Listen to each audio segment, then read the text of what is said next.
Tadi saya telah memenuhi tanggungjawab saya untuk memberikan kerjasama penuh saya kepada pihak polis.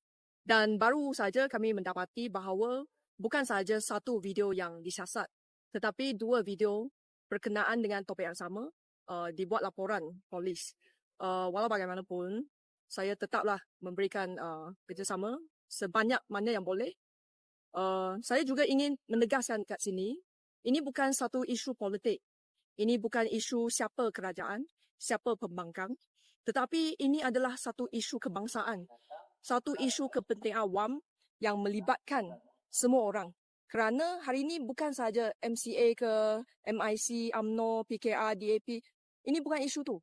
Tetapi ini satu isu yang boleh menjejaskan privasi kita, hak kita dan juga masa depan untuk negara kita.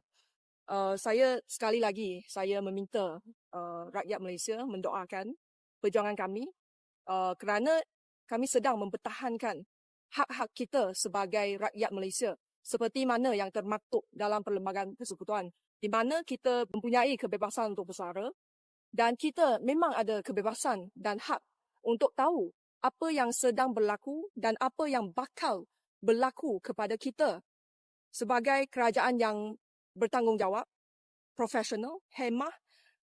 Wajarlah kerajaan tengok apa yang patut ditambah baik ke dalam polisi-polisi yang di mana ada rakyat suarakan kebimbangan, keresahan dan kekhawatiran.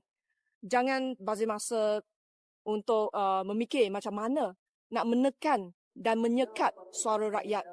Dan saya memang terima kasih kepada Tuan Haji Kamarudin dan juga pihak polis yang telah menjalani siasatan secara profesional dan berhemah.